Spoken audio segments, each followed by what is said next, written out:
Welcome to Real Women. My name's Catherine Meeks. Today we're going to talk about the new evangelization, which we're all very familiar with, and I think it'll be fun because we have some different perspectives. We have the wisdom of Eileen, newlywed with a baby on the way, single, dating life, working women. I think it'll be really interesting. So I have some good questions for you ladies, but to start, just wanted to kind of preface with, we talk about John Paul II's letter to women, and that's kind of the foundation of Endow. But I just wanted to point out how when he came out and he started talking about this new coined word, the new feminism, it was quite revolutionary. He was talking to the lady and all women and the church and saying that women, if they're not stuck in a box, it's not just this one particular vocation that they're given. I mean, their vocation as women extends across society in so many ways. If it's, they're a stay-at-home mom, which is so beautiful. If they're a hairdresser, if they're a scientist, it doesn't have to be a 9-to-5. And we truly are bringing God glory when we're utilizing the gifts He's given us, and that kind of spreads across society, bringing our femininity into these different places. I would like to ask, is this really the first time that the church has said that? I mean, so many women they go through an Endow group, they read Letter to Women, or they've read this letter on their own, and they're completely shocked and surprised in the familiar phrase, I've never heard this before. Yes. But the church, is this the first time that it's been spoken to us, or is this the first time it's really been accessible to the laity, or is it part of our history that we don't really talk about that often? What do you ladies think? I would say yes, it's always been a part of the church's history that women are a very vibrant presence, much needed. It was John Paul II, though, who sort of coined the phrase for the giftedness that women bring a wounded world, and he called that feminine genius. So it's kind of always been out there. It's always been part of the tradition of the church. John Paul II, one of his many great contributions is he named it, he claimed it, and women then got to discover it. More women are reading the words of the Pope than ever before and discussing. And I think it's important to mention that it's not a new thing. The first disciples and apostles, there were many women among them. Mary Magdalene was known as the apostle to the apostles. When she saw the risen Lord, she went back and told the disciples who were cowering in fear. All of church history is filled with women who were active in discipling and in sharing the good news with other women. So it's not a new thing. I think our modern media would like for it to be talked about as if it was something that John Paul II just came about with because they don't want to talk about the way that the church honors women. But it's not new. It's something that's been with us from the very beginning, from the day of resurrection. And we are called to live it out in particular ways for our modern world, but it's not a new phenomenon. I think JP2 kind of was the one who brought it to the fore and kind of clarified it and really spoke to it in the modern terms, but it had always had a real presence. Completely, and especially in consecrated women. I mean, They have been starting institutions and head of education and medical centers, and we look at the lives of the saints, and they've been doing it for generations. And when women weren't allowed to travel without their husband or fathers with them, consecrated women were being sent on mission to remote places and traveling by themselves. So it's not something new. It's interesting as a modern woman to think about that, though. I mean, the church really has been promoting the beauty of women and having them be an integrated part, yet through our culture and all these transitions, it seems to be kind of a lost communication. So here we are, addressing these questions. And to go from there, what would you say, and I know we have all different experiences, but as a Catholic woman, not just any woman, specifically Catholic, devout, what are the misconceptions about us or Catholic women in our popular culture today? Yeah, there's a lot of them. I think we've all encountered at some point in our lives some sort of, stereotype or misconception of, you're a Catholic woman, you must be this, this, and this, and this. Or, they already think they know you and know what you're going to say and what you believe. We were laughing about a recent trip I was on, and just the idea that it was a Catholic woman's organization, you must be, dressed like a nun and, be a Catholic nerd and all of that kind of, stereotype. You said you had a meeting and you showed up to the door and it was this young mom and she was almost shocked. She said, "Oh my gosh, this is not what I expected." Yeah, you, like, you look normal. You're cute. You look normal. It's, oh my gosh, I didn't expect that. You're normal. Yeah, you're normal. There's almost this misconception that you're Catholic women, they're just barefoot, pregnant and in the kitchen, and homeschooling all their kids, and they have no idea about the real world and style and culture, and and so it's there's definitely a lot of misconceptions and people that it's stereotypes, you know, Yeah. and so I think we can, Yeah. you know, slowly break them, but it's always interesting. Yeah, I've had that a few times, and but more so, I mean, oftentimes some people think, oh, you're Catholic, you have strong beliefs, so you must be rigid, and you know, that lack of mercy, or you can't really have conversations with people who, you know, don't believe the same thing, because they're just not going to get anywhere, and you're not going to have any common ground. When really, as women, we have so much in common. It's just orienting it towards the truth. But yeah, I get that sometimes as well. Yeah, it's really interesting. Okay, so in knowing those misconceptions, then what are some of the obstacles? So, and I want to kind of address this because I know we have probably a diverse audience, and we as an apostolate have, you know, diversity in our women and where we are in our vocations. But I want to think about the obstacles of, and we can address these one at a time, but for the single woman, you know, what are the main obstacles that you think we face, Sarah? And Shannon, you'll be great attributes to this. And then the working woman who's also a mother and wife, so their vocation has been to marriage, and, you know, that's been concretely in place, been put in place. And then the consecrated woman, because I think that is another beautiful example, and one that we don't talk about as often. So maybe starting with single, do you guys want to kind of chime in and say, I mean, just reflecting on your daily life, what are, and your friends and your culture and the things that you experience, what are some of the big obstacles that you think you share with other single women in our country or world? I mean, I don't know how much of an obstacle this is, but I think now that I'm getting towards my later 20s and I haven't settled in the vocation of marriage yet, the question that's most often asked, so when are you going to become a nun? And it's just expected that if you haven't found your way towards marriage yet, the alternative is to become a nun. And so it's hard to be a single woman in the working world without that expectation that, like, you haven't arrived somewhere yet, that you, it's hard to see the contribution of the single woman. Or the idea of, I think, and I come from a huge Catholic family, lots of Catholic friends, and it's hard sometimes to get stuck in that bubble. And so if it's not, you know, oh, so are you going to be a nun? It's like, well, you want to get married, right? Or are you married to your career, you know? And it's kind of this misconception of, like, it's one or the other, or if it's not this at this point, then it's got to be something else, you know? And so it's kind of the idea that everyone's vocation has a vocation, but they're, you know, they come at different times and they become clear at different times, and so it's And what becomes very clear to me is that as you're waiting for God's plan for your vocation to be made clear, like, let it unfold. But in the meantime, you're not waiting for your life to start. It's well underway. I work in the office with these two, and they are leaven in the world. You know, they bring their gifts. They're on fire every day. They're not waiting for life to start. They're fully engaged and making their contributions. So you lead so many endowed groups and meet so many thousands of women across the country.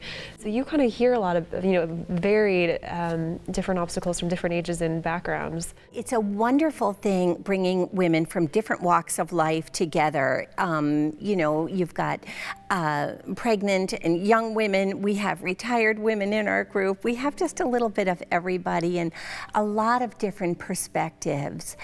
One of the things that we always run into is, you know, how do you do it all and be faithful to your commitment to prayer and that kind of thing? And we all help each other with that. It's great to have a group of believers where you can exhort each other, understand each other. Also, a lot of people will be searchers, and they sort of, who knows how they stumble into the group. Either they're really looking, searching, and they seek it out, or a friend kind of pulls them in or something. But everybody is welcome. Just, you know, we try to teach or share the faith as Jesus did, and I feel like everybody into the pool, bring yourself with your obstacles. Maybe it's an intellectual struggle you have with something, maybe it's life or career or relationship, but we lay it all on the table and really commend it to Christ. One thing I've noticed with my young married friends, the expectation about children, that as it's expected that as a young Catholic family they're going to have a lot of children, and a lot of families are blessed with a lot of children. But I have a lot of friends who have struggled with infertility, and so they are faithful Catholics that want to be open to life, but they haven't been blessed with the natural gift of children, and the struggle it's been for them to be in the Catholic world without a large family, that there's almost that pressure that to be really Catholic you have to have the 5 to 10 kids, and that's not God's plan for them. Yeah. and accepting the children if they're blessed to have adoption as well, to welcome them into their homes. Completely. Yeah. Okay, so we talked about the obstacles for single, touched a little bit on married, which we'll come back to later, but then what do you think the obstacles for consecrated women are? So we don't often talk about that, but here they are devoting their lives to Christ, and our culture is, forever changing. Eileen? Well, I think one of the obstacles is that many Catholics are not even aware that the consecrated life exists. Now, when we read through John Paul's writings, we notice that he always very generously, very expansively, always includes the consecrated women as well. He's talking to everybody. And even though consecrated women, those who have chosen religious life, they constitute a very small slice, like of the whole Catholic population pie, but they're an indispensable part of our Catholic tradition. And one of the things that's so special about them is that they have discerned a call, an invitation to really enter into life with Christ. It's often considered like an espousal, that we call them spouses of Christ. And by living that union in the here and now, spiritually, they're living that union, they're a sign to the rest of us. That's really one of the ways religious life edifies us. They're a sign to us of what we're working toward, which is eventual and eternal union with God. And they're doing it right now. So they're really, in a sense, pointing us to heaven. Everybody wants to do great things. Everybody wants to leave a lasting mark. But books go out of print and buildings crumble. Women need to be out in the professional world, or at home. It's whatever your vocation is called to be. Because they feed a soul, and a soul is immortal. I mean, there's your legacy into eternity. Jesus is God. Jesus is Lord. Jesus has the victory. We all have a call to greatness, a desire for it. We want to do something good. Now is your time. You could change the world, and the world needs changing. So get busy. Shalom World, God's own channel.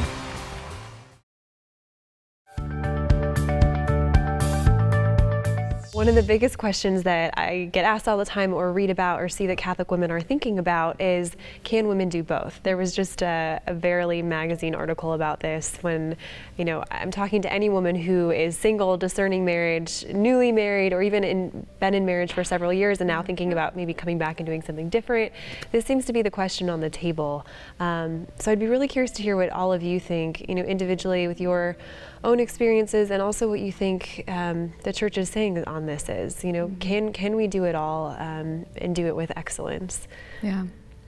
Edith Stein actually has a great quote about that, and I'm not going to get it word for word, but she basically says that when the family sphere is too small for a woman to develop her power fully, she has to go out. And in another essay, she also adds that if going out prevents her from living fully as the heart and soul of the family, she has to come back. And so it's this balance of sometimes women are called out to give their gifts in the world, but their primary vocation is always the family, and the family has to come first, because that's what lasts. The love they pour into the souls of their children is what's going to live on forever in eternity. And the things that we do in the world, while good and while can help build up the church, are secondary always to building up our own homes and passing on the faith to our children. So prioritizing, then balancing, and then a complete case-by-case basis. Totally. Yeah, and always kind of discerning. But I think, John Paul II was not only saying, can it be done? Like, yes, it can be done, and it needs to be done. Women need to be out in the professional world, or at home. It's whatever your vocation is called to be, but we are needed within the culture to be that balance and to be that witness, and to bring our feminine genius, as we were saying, to the professional and working world and general society. And so I think it's just a matter of kind of always discerning and listening to that vocation and that balance, but that it's absolutely necessary. So as we talk about this, I always like to think of a good example. I mean, we always look to somebody who's a witness, and who can we look at, and how have they done it, and can we emulate it? But you had mentioned someone earlier who you thought was a really good example of doing it both, and it's very hard to find that. You know, there's nothing like connecting with a woman who really has the formula down. Completely. And a woman named Dr. Michelle comes to my mind. She was somebody who went to a mini retreat on Humani Vitae, and it just so excited her. And she really was tuned into God's message for her life. Like, what is it that I'm supposed to take from this? And she really went back and made adjustments to her medical practice to accommodate church teaching. And then she was on fire to know more. And she had asked me, you know, would you lead an endow group for us? Now, I know she's a young mother. She's married to a police detective. She had 3 children, one a baby at the time, and this thriving medical practice. So she comes to me all on fire. Can you start us on an endow group? And I said to her, you know, you get the group together. I'll show up and be the facilitator. I thought I'll never see her again. She's just too busy. But she did call, she pulled the group together, and she said something that was so emblematic of her commitment to her family and everything else. She said, we want to do an endow group, but we're all working mothers and we can't start until 8:30 because we have to check homework and get everybody tucked in. And she was like, how do you feel about that?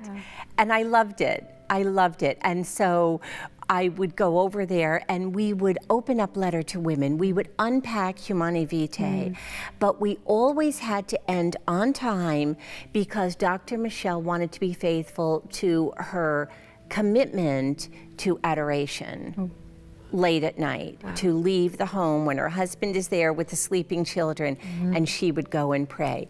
And I look to her as such a stellar example of a woman who had it figured out. Now, true, she did have help, you know, family help.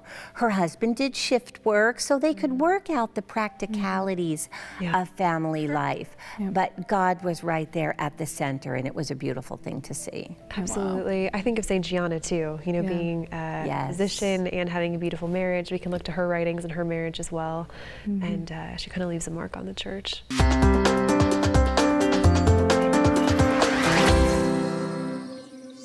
What would the world look like if women were not actively involved in every aspect of culture? If women weren't involved in every aspect of culture, it would be pretty one-sided in terms of, I guess, family. That's what I think of. I grew up with a mom and a dad that I learned beautiful things from both, and without that, it would be kind of empty. Have you ever felt sidelined because you were a woman? I'd say probably, yeah. I can't say specifically what, but I know that feeling has been there. I don't know. You go into a car shop, you never know what you're going to get, so it's kind of, that annoys me. What is one unique gift you bring to the world? I think women bring love, and they bring care, and they bring concern, and they bring a focus to that. Yeah, everything you consider from a mother, they bring to the world. I think it's important to say that it takes work. It's not something that in our modern world just naturally happens. Our world isn't going to just set it in front of you and say, here's the easy path, you can have it all. Like, it takes discernment and working with your husband and the community to find the ways that you can have the balance and make the schedule work. So we have to be intentional about it. With all things, it takes a great deal of intentionality. Sure. And you can have it all, but probably not at once, you know, and God bless the women who can do that. But I think of one of our founders, Marilyn Coors. You know, she was a corporate wife and very active in the community, raising her children. And that was her time to be really present to her family. She went back to her first love, which was science. After all the kids were grown and launched, and then she got her PhD in bioethics and went on to teach. A woman who had huge gifts but had to stagger them and take a season for each. Yeah, I love that, a season for everything. Yeah, that's beautiful. Okay, so recognizing that and, talking about modern women, I mean, we go back to, the feminism, and now JP2 has coined this new feminism. And if you look in the last 50 plus years, we've had a lot of progress, right? Women, and especially feminists, they use this word progress. My question for you is, do you think we need more progress? And in this stage of progress in women's rights, the women's movement, women's equality, have we sacrificed our femininity for equality? Where do you think we are as far as, do we need to revert back? Do we need to move forward? How do we really, what is this coined word progress in the eyes of a Catholic woman, and how do we evaluate that today and how we need to move forward in our culture? Yeah, I would like to pick up on the idea of progress. Yes, we need more progress, and John Paul II called for that in Letter to Women, but we need the right kind of progress. And I think that Pope Benedict, right before he became Pope, after the death of John Paul II, before the conclave, Cardinal Ratzinger gets together and he gave a beautiful homily to his fellow priests, exhorting them in the goodness and the necessity of their ministry. And he's reminding them about the importance of feeding another soul.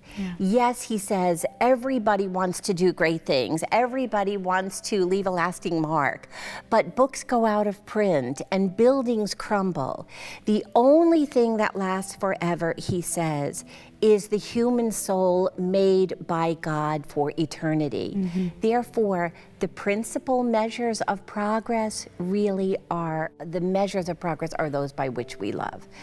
Everything you've done for another soul, every prayer that you've said, every soft answer you've given, every instruction you've given in charity, these really, however small, because they feed a soul, and a soul is immortal, I mean, there's your legacy into eternity. Eileen, that was fantastic. And to address the second part of that question, have we sacrificed our feminine identity for the sense of equality, through the feminist movement, all these things? Shannon, you had some thoughts before. Did you want to share that? Yeah, I just think, the idea of progress and progressivism nowadays, it's so often just, progress for progress sake, and it's not really directed in an authentic, good way. And so I think, we saw in the second wave, third waves, the feminist liberation movement, they kind of went in that direction because it was just, progress.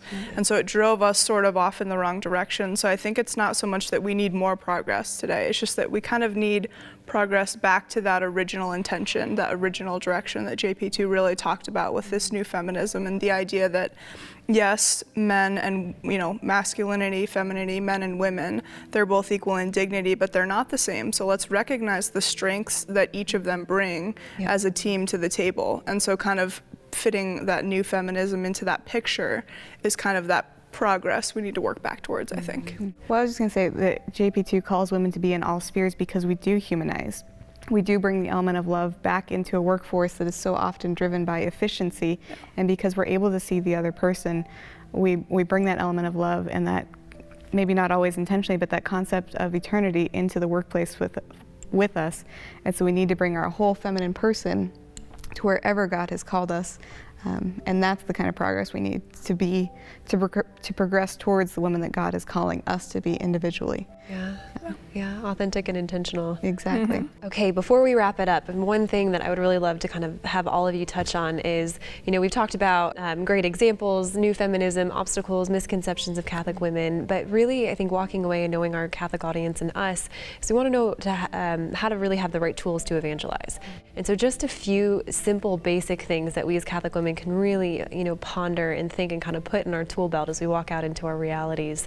I'd love to hear your different thoughts. And I know, of course, the most important in our faith is to always pray and to constantly be in building our interior life and in communication with God, so we know where He's calling us at each moment. But to build upon that, what do you think that you can offer our audience? I would echo the great saints about one of the spiritual tenets, know thyself. Yeah. You know, Saint Teresa of Avila, Saint Catherine of Siena, the great saints exhort us to know what is the raw material that God has blessed you with, and how is it that you can offer that to the world. Yeah, and I kind of tacking on to that, the idea of discernment, you know, and it's not a one and done discernment, you know. I think people always think like, I've discerned my vocation, I'm done, you know, but it's kind of an always constantly listening and kind of reevaluating, and really it's a constant discernment process of, you know, where am I at right now, where do I need to be, where am I being called to? Yeah, that's so kind of a great point. constant discernment. Yep. Yeah. And I think once you've discerned where God is calling you in the moment, you have to have a courage or a holy boldness to go out and do it. And especially in evangelization, women are so gifted at building relationships, and the truth is so often handed on in relationships because you have to build a relationship of trust before they're open to hearing the good news. And it takes your feminine genius and that courage to go out and to share the good news. And that's what we're really called to in every stage. Once we've discerned that this is where God is calling us to use our particular gifts, we have to be willing to open our mouths and to share the good news and share the truth and love in our words and not just our actions. Completely. Okay, so prayer, know thyself, discernment in all seasons of life, and to have the courageous boldness to share and build those relationships. Absolutely. All right, ladies, thank you. This has been fantastic, and thank you all for watching, and hopefully we'll see you again on Real Women.